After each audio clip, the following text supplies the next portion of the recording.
We have the first part of the particle systems in place, but let's continue so that we have something that, actually looks like dust. So I'm going to right click and I'm going to create myself a material. It's going to be called m_dust. So I'm going to open up m_dust, and this is what we're greeted with. Now, when it comes to the material editor, this is our first time really kind of creating something, but I want you to keep in mind how everything is structured as we do it. The first thing is that I'm going to click here on the preview mesh to turn it into a plane, because any effect that we create is going to be spawned onto a single flat plane and shown within the world that way. With the plane created, I'm going to right click and I'm going to add a particle color node. So this particle color node is what we use to drive effects from within the particle system.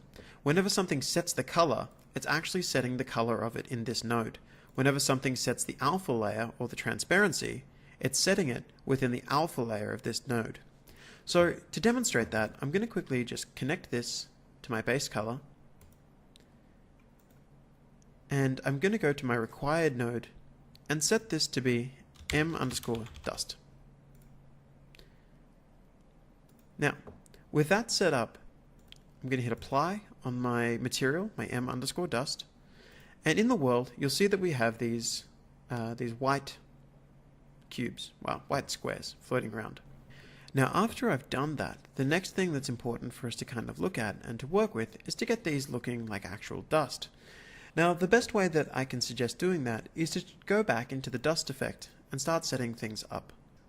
The first thing that I'm going to do is I'm going to right click and I'm going to type in the word radial. And there's a nice function called radial gradient exponential. And if I was to connect this and just plug that into my base color, you'll see that it's creating a nice radial fall off on this object. Now the reason that I want that is I kind of want to have a transparent sphere that is being used as the shape of the dust. So I'm going to go back ahead and plug this back into the base color. And this time around, I'm going to plug this into the opacity. However, there's a problem with that. You'll notice that upon connecting it, this is dark gray.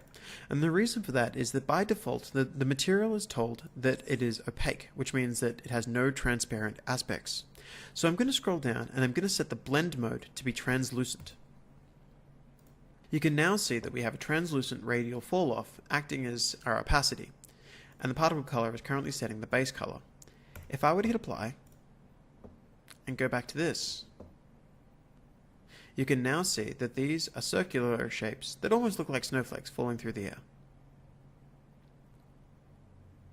So, with that out of the way, let's go ahead and add some other little features to make sure this is correct. Now, let's go back to this dust mode for this first feature. Before I said that the colors are being driven out of this particle system. Now, how that works is if I go to color over life, I can see that there are two things that I can change: the color over life and the alpha over life. I'm going to open up the color over life and the distribution and then the curve and then the points and then each point.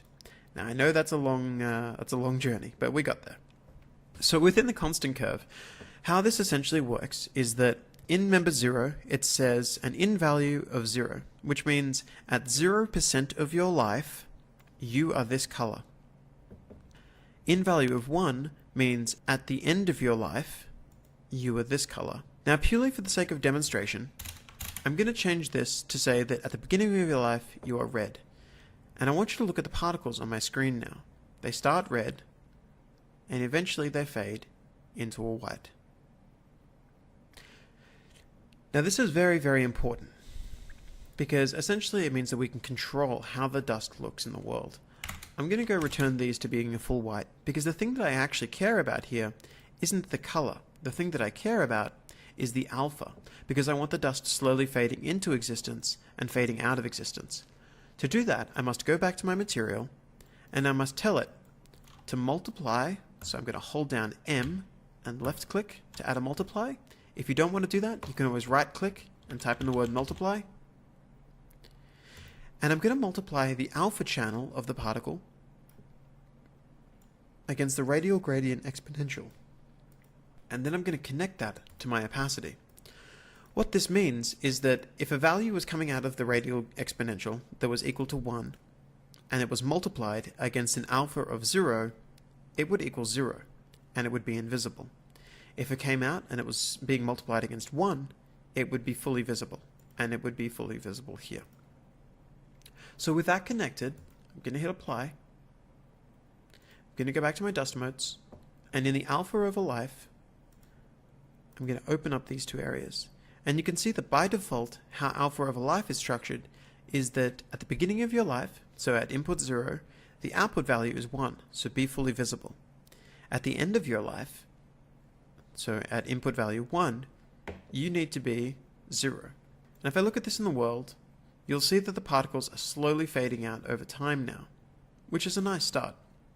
However, it does have an issue that we want to address, and that is simply that we want them fading in as well as fading out. So I'm going to go back to my particle system. I'm going to click on this little arrow next to the 0, and I'm going to hit duplicate. And all I'm going to say is that for point 0, at 0% of your life, I want you to be 0. At 0.2 of your life, I want you to be 1. And then, at 1, I want you to be 0 again. Which means that it's going to fade in until it gets 0.2 of its life, at which point it's then going to fade out again. And if I look in the world, you can see that the particles that are spawning are kind of bleeping into existence and then bleeping out of existence.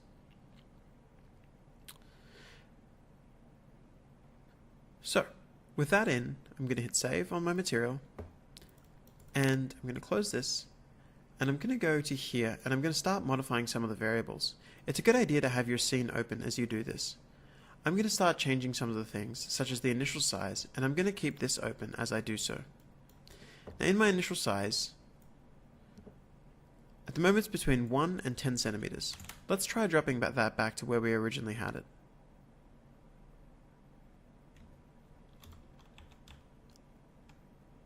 I think that looks a bit nicer.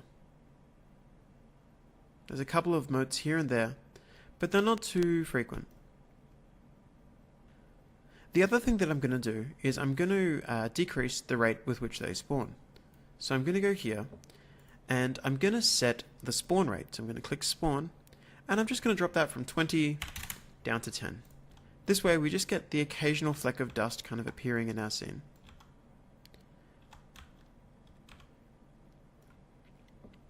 Fantastic. Now the next thing for us to look at is to go ahead and actually kind of structure this a little bit nicer.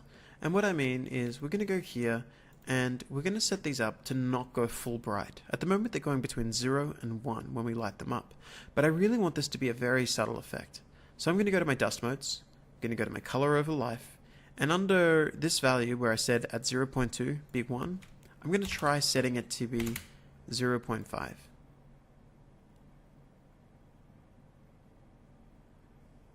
Even that's probably still too bright. So I'm going to try decreasing it to 0.3.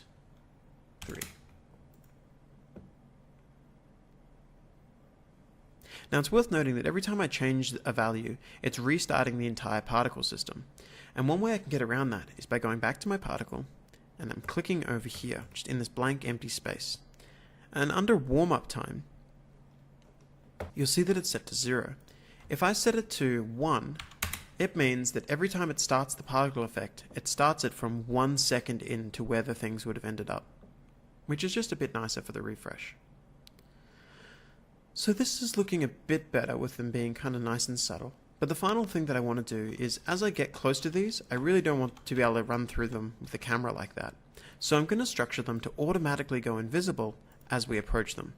To do that is very, very simple. I'm going to open up my dust material, and not only am I going to multiply the alpha against the radial gradient, I'm also going to add something called a distance blend. So I'm going to right click and type in the word distance and blend. And you'll see that we have this value here called distance blend. All distance blend does, and I'm going to right click and preview it to demonstrate it, is that as I move towards the object, it goes from white to black. And it does so by being given a start offset value, which is the point where it changes, and the blend range, which is how long it's kind of gray for before it goes into being white or black. Now, what I'm going to do from here is I'm going to plug in some values into here. By default, it's 100 and -1000. Now to plug in just a straight number into these things, all I need to do is add a constant. The alternative is I can hold down 1 on the keyboard and left click. Now the number I'm going to plug into my start offset is going to be equal to -100. And the number I plug into my blend range is going to be 200. This means for 200 units, it's going to go between its intended opacity and invisible. And at the 1 meter distance, it's no longer going to be visible. So again, I'm going to add a multiply. I hold down M to add those, or I can right click. The reason I use M is that it just is way quicker, and multiply is a very frequently used asset. I'm still previewing this. If I zoom in my particle, as they get closer, it vanishes. And this is what we want happening with ours as well. So I'm going to hit apply, and I'm going to go into the world. And now when I get close to one, the little dust motes disappear. From here on in, it's a bit of a game of finding the right values. One thing that's happening is our anti-aliasing is kicking in when they get too small, and it's making them very hard to see. So to get around that, I can go into my material, and under the settings here, under translucency, there's an option that says responsive AA. This essentially says don't anti-alias this particle, so don't do any edge blending on the particle system itself. The final thing that I'm going to do is, again, I'm going to go back to here and I'm going to tweak this size until I get something that I'm comfortable with. Between 1 and 3 looks okay as a good starter point. It's just very subtle on screen.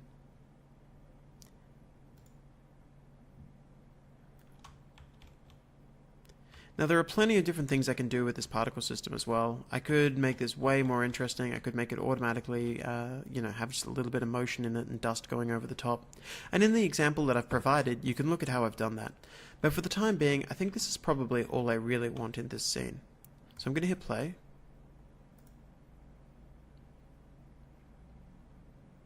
You can see that just a couple of those little particles around the world kind of just add a little bit of character. I probably do want to turn down the number of them as well, though. Just a little bit of character.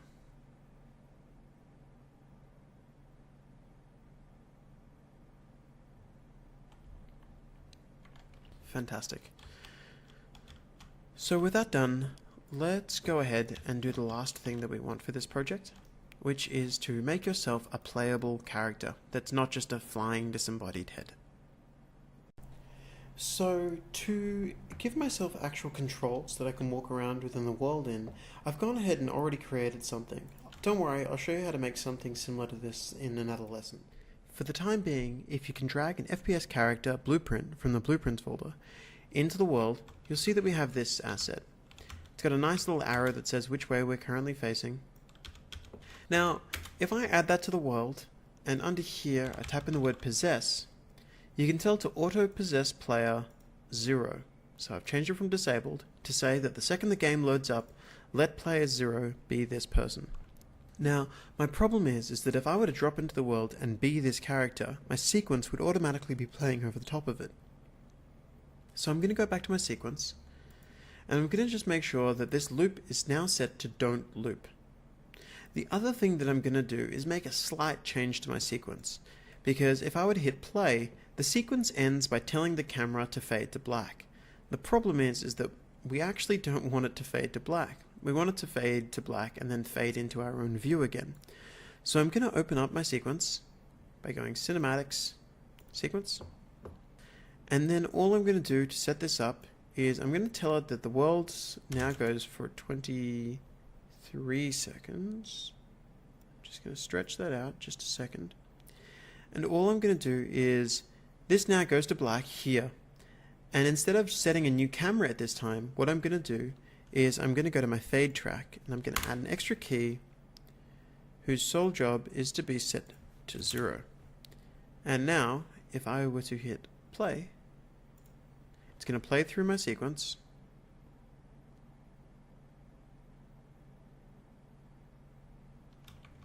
I'm going to fast forward this so you can see it.